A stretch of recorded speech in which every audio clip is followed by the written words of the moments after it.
Coupe apicale, on avait vu ça la dernière fois. Le curseur, il est dirigé vers l'aisselle du patient et, enfin, plus ou moins l'aisselle ou en tout cas le côté latéral, un peu plus vers le haut. Et on est au niveau de la ligne médioclaviculaire, le plus souvent parce que c'est à ce niveau-là que se situe l'apex, de façon, on va dire, standard. Mais certains patients, ils ont des apex qui sont un peu décalés. Donc ça, c'est la coupe apicale. C'est l'apicale, 4 cavités. Ok? Donc, dans notre apicale, 4 cavités, il faut rester systématique. Ce que je fais moi habituellement, c'est que je commence par l'étude de la fonction diastolique en premier. Donc, la fonction diastolique, qu'est-ce qu'il faut faire? Première chose, vous prenez un profil mitral. Et pour avoir un bon profil mitral, il faut placer votre curseur à l'extrémité de vos feuillets mitraux, donc à l'ouverture de vos feuillets mitraux, et vous lancez impulsé. D'accord? Voilà, ici on a le profil mitral du patient. Elle est où l'onde E, elle est où l'onde A? Ça on l'a vu la dernière fois. Elle est où l'onde E, elle est où l'onde A? Elle est la première. C'est-à-dire, c'est laquelle la première? Comment tu sais la première de la deuxième de... La systole. Ah, il est où? Systole, c'est-à-dire, Fanny, la systole. Le CG, c'est facile. Oui, ok. Donc le CG, c'est facile. Donc oui, vas-y. Puisqu'on a le CG, donc la fin de l'onde T, il y a la fin de la systole. Donc c'est le début de votre onde E et vous avez l'onde A qui va suivre l'onde T. Oui. Donc ici c'est E, ici c'est A. Ok? Maintenant, supposons que je n'avais pas le CG. Ok? Pas de CG. Comment je repère l'onde E, l'onde A? Je fais quoi? Surtout s'ils étaient séparés. Comment je sais? Ce qu'on a en bas, c'est la systole. Et donc, ce qui est au-dessus, c'est l'onde A. Et donc, avant, c'est l'onde E. J'ai pas compris. Elle dit la deuxième. Elle dit? Elle dit que c'est A. Ben, comment tu sais que c'est A? Parce qu'au-dessous, Parce que ce qu'on a au-dessous, c'est par rapport à la systole. ça. Oui. Très bien. Donc, vous repérez vos ondes avec la systole. Ça, c'est un flux qui est systolique. D'accord? Donc, ici, vous avez la systole. Ce qu'il y a juste avant la systole, c'est votre onde A. Donc, vous avez l'onde E, l'onde A, systole. OK? Donc, E, A, systole. Avec le truc, pourquoi on sait que c'est systole? Parce que ça fuit la sonde et que avec c'est le flux A, leader des Comment? La chambre de chasse. Comment? Avec le flux négatif. Oui, c'est la systole, oui. Parce que dans la systole, normalement, tu n'as pas un flux qui va de l'oreillette gauche vers le VG. Le flux systolique, c'est l'IM. Donc, elle va aller du VG vers l'oreillette gauche. Donc, forcément, ça va fuir ta sonde. Donc, c'est ça ton flux systolique. Donc c'est le flux systolique De dirigé vers l'oreillette, mais pas vers l'oreillette. Non, vers l'oreillette. Parce que regarde où il va. Regarde ton curseur, il est comme ça. Donc, tu ne vas pas capter quelque chose qui est sur le chemin de l'arbre. Tu captes uniquement ce que tu as sur ce chemin-là. D'accord. Ok? Mais l'idéal, bien sûr, c'est d'avoir le CG et de ne pas avoir de doute. Vous avez l'onde E, l'onde A juste après l'onde B et vous avez votre systole. D'accord? Ok. Donc, pardon. Ici, on fait les mesures. Valve mitraille. Vous prenez le rapport E sur 1 pour qu'il puisse faire ses mesures. On va prendre celui-là plutôt parce qu'il est un peu plus joli. Donc, le pic de l'onde E. Le temps de décélération de l'onde E et il faut aller jusqu'en bas. D'accord? Avec le temps, c'est un temps. Donc, il faut aller vraiment jusqu'en bas du temps de décélération.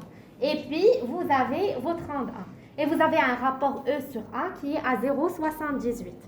Alors, un rapport à 0,78, c'est une anomalie de relaxation. Ça, il faut le connaître. Donc, le E sur 1, inférieur à 0,8, anomalie de relaxation. Entre 0,8 et 2, c'est un profil qui est normal. Au-delà de 2, c'est un profil qui est restrictif. Sauf que, parfois, chez le sujet jeune, ne vous trompez pas là-dessus. Parfois, ils peuvent avoir des profils qui sont pseudo-restrictifs parce qu'ils ont des E sur A qui sont un peu élevés, aux alentours de 2,2. Pourquoi? Parce que c'est des patients qui sont jeunes et qui ont un remplissage qui va se faire majoritairement grâce à l'onde E. Donc, ils n'ont pas vraiment besoin de cette contraction auriculaire pour assurer un remplissage qui est correct. C'est pour ça qu'ils ont une petite onde A et que ce rapport, il est élevé. D'accord? Et chez le sujet âgé, c'est plus l'anomalie de relaxation qui est... Oui, Oui, le sujet âgé, il a plutôt tendance à avoir une anomalie de relaxation, surtout s'il est hypertendu, bien sûr. Donc, on revient là où on était. Donc, on a fait le E sur 1. Il faut prendre aussi les E'. Donc, le E', ça correspond à quoi? C'est quoi le E'? C'est quoi? C'est une vitesse. D'accord? Le E', c'est une vitesse. Et c'est une vitesse qui va vous donner un reflet direct de la relaxation myocardique. Ok? C'est un reflet direct de votre relaxation myocardique. Donc, il est là, votre E', la même chose. Vous le repérez exactement de la même manière que votre EA, du pulsé. Donc, ici, le E', il est là. C'est le E' septal, il est à 6. Vous avez le A' qui est ici, et puis vous avez la systole. Ici, vous avez aussi les ondes systoliques qui vous aident à vous repérer. D'accord? Donc, généralement, l'onde l'onde E', c'est la première onde négative après votre systole. Donc, ici, sur le pulsé, ça correspond à quoi? Cette onde que vous voyez ici. Remplissage C'est la contraction isovolumétrique parce que là, vous avez le début de la systole. Vous avez le QRS, le début de la systole. Donc ça, c'est la contraction isovolumétrique. Là, vous avez votre éjection. Là, vous avez la relaxation isovolumétrique. Et puis, vous avez le remplissage ventriculaire. D'accord? Donc, la valeur normale pour le E' septal, c'est que ça doit être supérieur à 7. Vous retenez. La valeur normale pour le E' latéral, c'est combien? C'est 10. Donc ici, on va vérifier. Mais c'est un patient qui, de toute manière, a une anomalie de relaxation. Donc il est aux alentours de 7 pour le E' latéral et de 6 pour le E' septal. D'accord? Souvent, justement, avec l'âge, etc., vous pouvez avoir des troubles de la relaxation. Si vous avez des hypertrophies ventriculaires, si vous avez de l'HTA. Donc tout ça, ça favorise les anomalies de relaxation. Mais rappelez-vous bien que le E' est un témoin direct de la relaxation ventriculaire. On va en avoir besoin dans d'autres cours. Ok? Et lorsque vous voulez faire la mesure de votre E', il faut être le plus aligné possible avec la paroi. D'accord? Ne faites pas un truc comme ça ou comme ça. Il faut essayer d'être le plus aligné possible avec votre paroi. Ok? Que ce soit pour la paroi septale ou la paroi latérale. D'accord? Ok, très bien. Donc, E sur 1, le E' septal, le E' latéral. C'est quoi l'autre étape dans la fonction diastolique? Qu'est-ce qu'il faut faire d'autre pour l'évaluation de la fonction diastolique? Loger, trier. Loger. Donc, on va commencer par loger. Donc, ici, normalement, loger, il faut faire une mesure de volume. D'accord? Ce n'est pas uniquement une surface. Généralement, il faut diminuer la largeur de vos ultrasons, enfin de votre image, parce que plus vous allez diminuer la largeur, plus vous allez avoir une concentration de vos ultrasons et vous améliorez la résolution spatiale de votre image. Ici, ça ne change pas grand-chose parce qu'il est plus ou moins échogène, mais lorsque vous avez des patients qui sont moins échogènes, là, ça peut poser problème. Donc ici, c'est des mesures qui sont télésystoliques. Donc on va prendre le volume télésystolique de l'oreillette gauche, là, mesure, volume, OG volume télésystole, donc le TS, en 4 cavités. Apical, 4 cavités. Vous tracez votre oreillette gauche. Ne prenez pas les veines pulmonaires. Vous storez et vous reprenez en 2 cavités, toujours le volume télésystolique de votre oreillette gauche. Voilà, ça se voit déjà qu'elle n'est pas dilatée. Vous avez un volume télésystolique indexé à 26 ml par mètre carré. Et le cutoff ici, c'est 34 ml par mètre carré. Au-delà de 34 ml par mètre carré, c'est une oreillette gauche qui est dilatée. D'accord? C'est clair pour tout le monde. Vous pouvez en profiter aussi pour prendre une surface de l'oreillette droite. Et la surface de l'oreillette droite, elle doit être inférieure à combien? À 18 cm². Mais ici, déjà visuellement, on sait qu'elles ne sont pas dilatées, mais vous pouvez toujours tracer votre oreillette droite. Elle est à 16, très bien. Je retourne. Donc, il va vous rester la Vmax de l'IT pour la fonction diastolique, soit vous la faites maintenant, on peut le faire, comme ça on reste systématique et systématisé. Il y a une petite fluidité.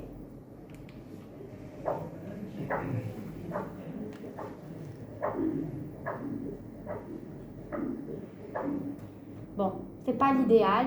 Ici, c'est plus ou moins ça. Mais on va supposer que l'enveloppe est complète. On suppose, d'accord? Mais ici, c'est pas interprétable. On suppose qu'elle est complète et qu'on a un flux qui est comme ça, avec une Vmax de l'IT qui est à 2. Mais il faut toujours noter la Vmax de l'IT sur vos comptes rendus. Parce que ça, vous allez le voir justement dans l'HTP. Donc la Vmax de l'IT, normalement, elle doit être inférieure à combien? À 2,8. Très bien. Donc ici, elle est à 2, donc c'est bon. On peut aussi prendre les PAPS qui sont... Donc ici, on a... En fait, ça, c'est un gradient. Mais on se base sur le gradient transtricuspidien pour estimer les PAPS. D'accord? Donc il est à 16. C'est ça qu'on utilise pour avoir l'estimation des PAPS. Ok, donc très bien. Ça, c'est fait.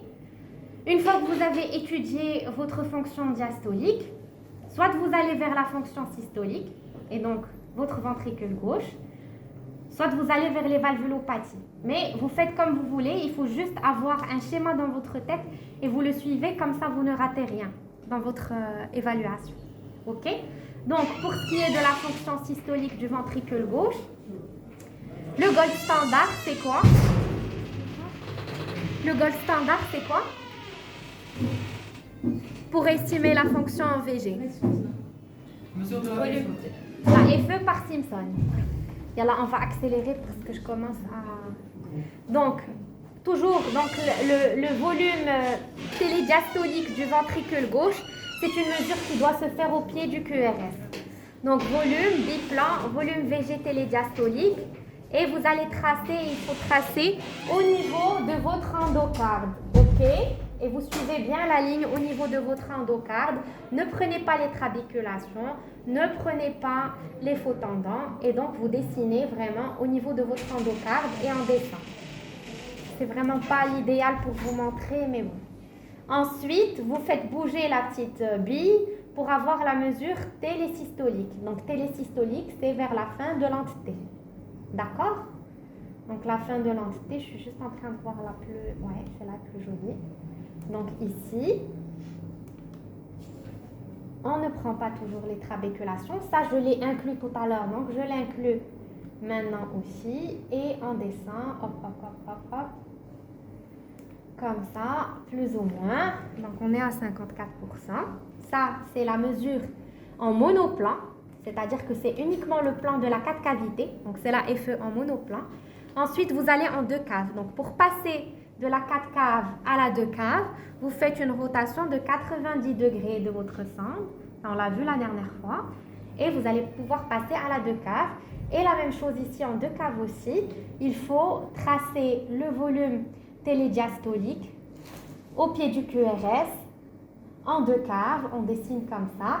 Et puis, on va dessiner aussi en télésystole, donc à la fin de l'entité. Et il faut vraiment bien aller jusque dans l'apex.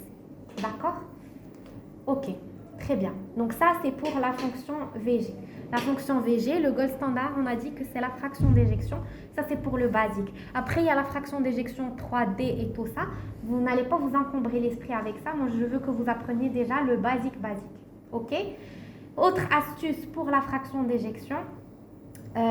Je ne veux pas vous voir prendre une télédiastole, qui arrive là, par exemple, comme ça. Vous tracez comme ça. Je vais juste tracer juste pour vous montrer. Genre, vous allez vous monter jusque là, pour votre télédiastole. Et puis après, pour la télésystole, vous faites un truc où vous allez couper votre... genre, vous allez comme ça.